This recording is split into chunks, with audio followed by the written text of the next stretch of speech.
Bəzən həyat insanın qarşısına gözlənilməz çətinliklər çıxarır, amma elə insanlar var ki, həmin çətinliklərin içindən də işığı görməyi bacarırlar. Onlardan biri də 15 yaşından bu çətinliklərlə mübarizə aparan, amma yenə də arzularından dönməyən gənc rəssam Ceyhun bəydir.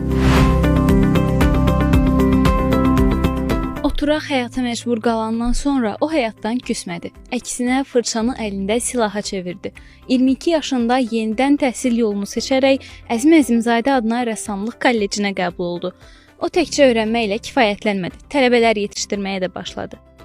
Ən birinci işim olduğu üçün biraz həyəcanlanırdım əslində. O rəssamlığın sirləri var da.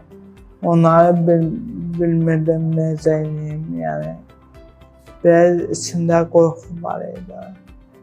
Sonra müəllim mənə başa saldıqca, işlədikcə gördüm ki, motivasiyam oldu da, irəli getmək olur. Bütün fikrimi rəsmə yönəldirəm. Yəni orada həm istərim də var, duyğularım da var. Yəni qarışıq bir mərhələ olur. Mənim üçün ümid işığı, ümumiyyətlə mən ümid işığı deyirikdə, yəni orada irəlilik görürəm. Necə ki, sifətə burada, işıq burada, qırmızı işıq olanda dayanırlar insanlar və yaxud da avtobus, maşınlar. Yaşlı işıq olanda hərəkət edir. Mən də ümid işığını yaşlı rəngdə görürəm. Özümü daim irəlidə görmək istəyirəm. İnsanda birinci iş növbədə insan özünə hörmət etməlidir. Əgər insan özünə ən birinci hörmət edirsin, qarşısındakı insanlara hörmət edə bilər.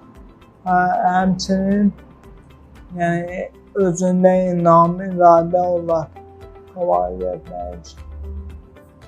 Ona görə də özündə inam mühüm rol var. Onun çəkdiyi hər tablo Əzmin tarixçəsidir. Tələbələrinə də yalnız rəsm texnikalarını deyil, həm də mübarizə ruhunu öyrədir. Mən tələbələrlə özüm etdiyim əməlləri mən heç vaxt onu dilimə gətirmirəm. Zaten mənim yanıma gələn tələbələr də